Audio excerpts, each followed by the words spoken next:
Yes, and welcome to Vasily's Garden, folks. Where is Alex, eh? Well, you saw him yesterday on our workshop video that we did with a group of people who came in to learn about fruit trees and pruning, and he did not railroad me, he hijacked the whole event. And if you can only imagine the full extended version of him saying, yes, no, that's okay, but no, we've got to cut that off. I said, no, not good. So I thought, well, we're going to continue the pruning session, and this is on the weeping cherry tree. As I mentioned the other day, we did a young tree, and this is a mature tree, not as tall as the other one. It's a short weeping cherry, and I should say that as well. When they come to a certain size, they really don't grow much taller than what you buy it from your local garden centre. So if it's 1.5 metres tall, that's pretty much where it'll stay. It'll probably grow another 30 or 40 centimetres, but it won't grow any taller than that. Now, if I had Alex here, he would gut this thing, well, for what a better word.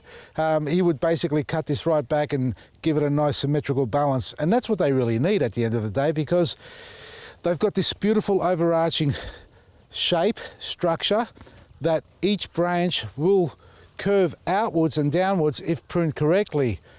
And if it's not pruned correctly, well, it will grow in the wrong direction. Now, for example, when you do prune a branch back to an outward facing bud, as we've already explained, it will grow from the last bud or thereabouts back out again. Here what we have are two actually shooting off, so we must have had a double bud going on there on the end, and that's where it's sprout out it again.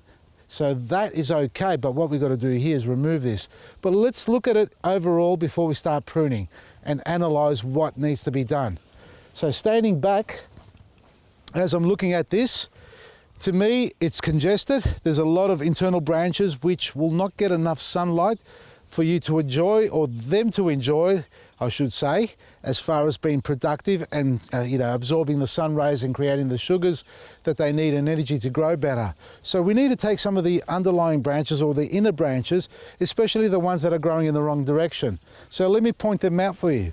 Have a look at this one here. It's growing back inwards already.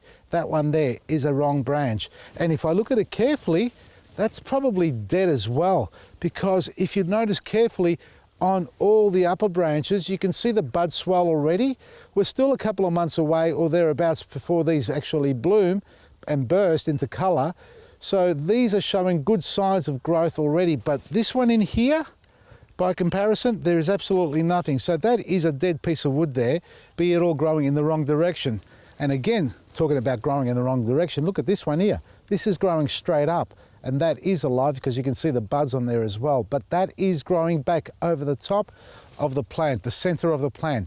And then we have the upward branches that sucker up from the side of the trunk. These ones here, they're coming out of the bottom as well. As you can see there's a big one that's taken off there. And then we've got these little ones bursting out all the way around the top of the trunk. Now, when it comes to picking the right branch to cut, A is symmetric and looking for the balance in the plant itself, and obviously your favorite branch that you want to keep because you think that's a better one than that one. You are going through the basic rules of cutting back to an outward facing bud, but sometimes you may pick one that looks good to you, but in fact when you get up close to it, like this one here, which is a beautiful branch because it's structured between the two main branches here, the main structures, and this is a lateral that's growing out, but if I look closely, it's dead. We're going to cut it off. So the best thing you can do first is look for all the dead, diseased and damaged wood before you start shaping it, because regardless of the overall shape, those pieces of wood or branches need to come off. So a lot of these nice branches are dead, so I'm going to prune them off, because if I don't prune these ones off first and I prune the other ones, then come back to these ones, well, we're in trouble, aren't we? So let's just begin by cutting off the dead wood and look for the buds. If there are buds on it, well, that's got nothing on it, it's dead. So cut it right back to the beginning, as close as you can to the main structure. Look at the gap we've already created. That's dead as well, look at that. It looks good from the distance, but when you get up close, and that's got to come off because it's growing in the wrong direction. More dead wood over here. So that's got to come off. And if you're wondering which secateurs I'm using, folks, I'm using the Lowe's #1. That's a big anvil pruner, because when you close the blade, it does a slicing action. Well, I'll use the bottom handle.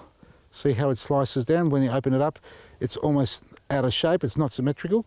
See that there? But when you close it, it slides down beautifully. So it does a cutting action, which takes a lot of the pressure that you need to place on the handles to cut through. So compare these to your typical secateurs you bypass.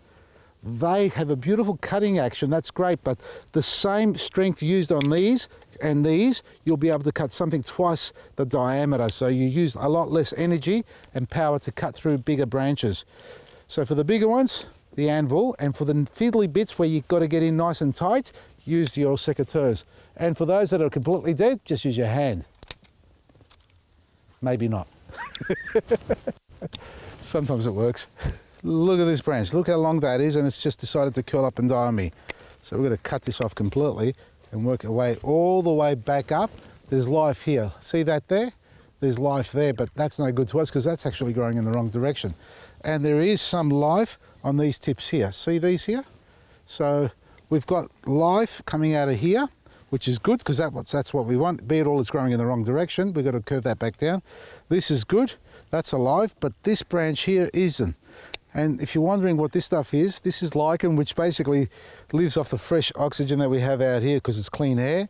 And it doesn't really put a lot of energy or stress on the plant, I should say, not energy. It doesn't put a lot of stress on it, but you don't want it to overpopulate on the plant. So when it's got this sort of teal colour, sort of bluey green colour, that's new lichen developing.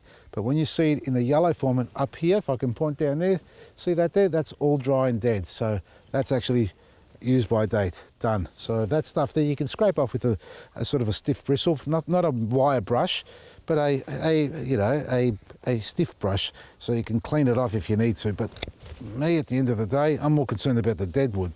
So I've just cut it back to the last outward facing bud, which is already grown here, and we're going to work with that. Now coming around here, we've got more dead wood. Again, dead wood, internal, and more than likely the reason why these internal branches have died is because they haven't seen any sunlight. They haven't been able to actually, photosynthesize properly with their leaves, so there was no need for them to stay there. If they're sitting in the dark, what's the good of them? So the tree's given up on those and worked on the ones on the outside. Now that's a really shitty branch too. Even though it's partially alive, we're going to cut it off completely because it's no good to us growing across the side of the other ones. Dead wood again, a lot of little bits and pieces that have to come off. Cut that off there. That's growing up to the sky again. Look, we won't worry about where that's growing. We'll just cut back to the main part there. Back here over here, look at that. That's all dead. That's got to come off. That's growing inside the other stuff. That's no good to us. So we'll cut it back just on a short stub. We may get it to burst out here. It may be good, maybe not, but at the end of the day, it's better than just leaving it there. Now, is this dead as well? Yes, it is. All this is dead. Cut it off. This whole branch, bugger me. This whole branch has given up. All right, let's go. When you cut large branches like this, and I haven't got it here, folks, because I wasn't anticipating to be cutting anything this big, hydrate lime or water-based paint, seal that over. Don't leave it open like that, because cherry trees are known to crack open, especially on these horizontal branches up here at the top there.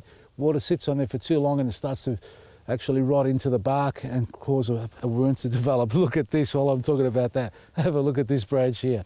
Seriously, it's gone over the top and back down again and it's dead. Dead as a doorknob. Cut that off. All right, I'm just going to get rid of all the dead wood and we'll come back and see what's left to clean up at the end. I think I've done it, that's it. Now, folks, this hasn't had a prune for a number of years, even though we've been here for about 5 years ourselves. I actually haven't pruned these trees, and that's my bad, because that's what happens. You look at it and you think, that's nice, it's nice, it's nice, and when you come up to it closely, you realise there's a lot more dead wood on here than live wood. But as you can see, still, we've got some really good, healthy buds developing here, be it all, long tendrils coming out of the side, or laterals coming out of the side of the main arch. And we've got some sneaking in underneath there like that. So it does need to be shaped, but by just removing the dead wood, we've already aerated it a fair bit. There's a lot more airspace in there, more sunlight that's going to be able to get through and stimulate better growth and energy for the plant to grow. But now it's time to actually thin out the live wood, stuff that's still good on here, so that we can get a better arch and a bit more canopy developing through this section here as well. So we've got a lot of length here. That's nice because we want it to be there, but we want it to be all the way around. Sometimes it's nice to see trees with nice long overarching branches, then a few short ones in between, then a long one again. And that's fine if the tree's healthy overall, but if you need to clean the tree up and get it to put some energy back into it and obviously feed it, well then you've got to prune it all back to a uniform size. And I reckon this size here, as you can see over there, that's a good height to go back to all the way around. Not exactly that height, you may find some that are a little bit longer, maybe a little bit shorter. For example here, that's sort of kicking into this branch here, which is not a good thing. So we're going to trim this back.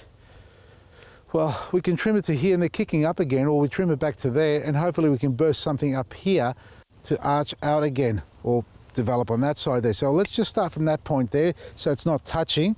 And now let's look at the rest of it here. Now we've got this nice long one coming down here, but like I said, we've got to cut it back and get it to start again. So we may, well, if we remove these two side ones, we've got this long one. No, I prefer to keep the two side ones and take the middle one out. I'm going to use the other tool because this can't get in there. It's a bit pointier and a bit more accurate in the cut. There, like that. Get rid of that dead wood there as well. And again down here, too long. Let's just trim it back up to this point there. Yeah, they're not arching beautifully, but we'll work on that for now. Let's get rid of this stuff here. It's all growing in the wrong direction. Don't need that there. We've got a double going here. There's an overlap there as well. What do? You keep both of them or do you just keep one? For starters, we've got dead wood on the end. We may just trim this a little bit off there and take this back a little bit for now. And we should get rid of this completely, I think, because it's just doing nothing. So these two are now growing one over the other, which I'm not happy about, but if I take both off, I'll be even more upset because I want to have something left. Then again, if I take this one off, I've got to take it back to there. That's probably not a bad thing, I think. Like that there. Let's work our way around. That's growing in the wrong direction, but we've got dead wood there. That's not too bad. This one here, look at that, we missed another one. That's another bit of dead wood. That's got to go. See you later. See that growing in that direction? That really looks like the bloody wind's caused it to grow that way because it's been so windy. It's always windy in this town here, folks. So that is actually being caused by the wind, nothing else. Now that is arching in between, but it's not really interfering. That's in this little gap here. Even though we've got nothing else growing in there and it's sort of in between, you can allow that to continue to grow. But coming over here, there's a bit more deadwood. See, the more you look, the more deadwood you find. That's gone. That's growing up to the sky. We shouldn't have that. Ideally, this actually should get cut back here so that we can establish this back out, and maybe one of these will take over later on. But we're just opening it up. Now here, a long piece again. Don't really need that to there, so we'll just cut the middle bit out. This definitely has to get cut back, and we may work to this point there, like that there. That's growing back up. Really, don't waste your time. Get rid of it. How are we going? All right, let's trim all this back. We will cut it back to that bud there so we can fill out this section here. This will grow out later on. Now, when you do cut back, what you're doing is basically giving it another burst of life, folks. I mean, it's grown here already. You're going to cut it back and get it to grow again in the place where it is already. But the idea is to get a uniform growth out of it and healthier growth rather than sort of informal and some dead wood as well. Just looking at this, that looks really ratty. I might just take that tip off there. Not happy with that. That's it there. So keep looking at your plant because every time you go back, you'll see something you missed that needs to be treated or cut off. There we go, there, and this is long and boring. We'll cut it a bit shorter. They're long, they need to be cut back. One of these two will become the prominent one, but for now, you know what? We may just, we'll just sacrifice one. Cut it short, see what happens. What's that doing? It's going nowhere. Cut that off. And again up here, look at this. It's growing over the top in the wrong direction. That really just needs to go. Oh, cut the wrong one. Doesn't matter, got to cut that one anyway. It happens, it happens. Trees are forgiving, especially under my guide and my protection. I don't know if you want to call it protection or not, but at the end of the day, those who came and saw me at the fruit tree workshop, you know how vicious I am with my trees. I'm being very polite here at the moment with this tree. This is down too low, so let's just cut this back here for now and clean it up. So we've done a nice sort of neat go. It's a bit congested in here. If I cut it, let's cut it to here. See what happens. I'm going to step on this dog in a minute. This is how it works here, folks. We've got a little bit too much going on. Yeah, I do want to cut it off, but I don't because I want to enjoy the colour because we've done a fair amount of pruning here. We may get away with this for now if we take those off there because they're growing from underneath, no good. And we should sacrifice one of the two here. I think the bottom one, obviously. So let's get rid of that and see what happens there. And we can get rid of the tip as well, like that. Not a bad start from what it was. Still a bit more to prune. There's a couple of things going inside, but they're not interfering. And see how this one's growing out here, straight up? Well, you never know. That or this one here may become the replacement for this part down here. So just allow these to continue growing and see how they perform. And again, you may need to train them by tying them down and shaping them. And if you come back here, look, another bit of dead wood. Yeah, for those who are looking at me how I'm holding my secateurs, blade inside, that's how you need it done. Beautiful. What do you reckon? A lot better than what it was. And it needs to be fertilised. I haven't done it yet. We've got plenty of time to do that. Superfood, black grit, and obviously compost and manures on top of that, folks. That's what it needs to get the healthy growth going on it. So if you like how I prune my fruit trees, you're gonna love the way Craig prunes his fruit trees. We've got our workshops. There's only 3 left that I haven't been completely booked out. That's with me and Craig. Get on our website, vasili'sgarden.com, and book your spot to enjoy a great day of learning on how to prune, propagate, plant, fertilise and graft fruit trees and lots more about gardening. Available at vasili'sgarden.com from me, Vasili Maresi.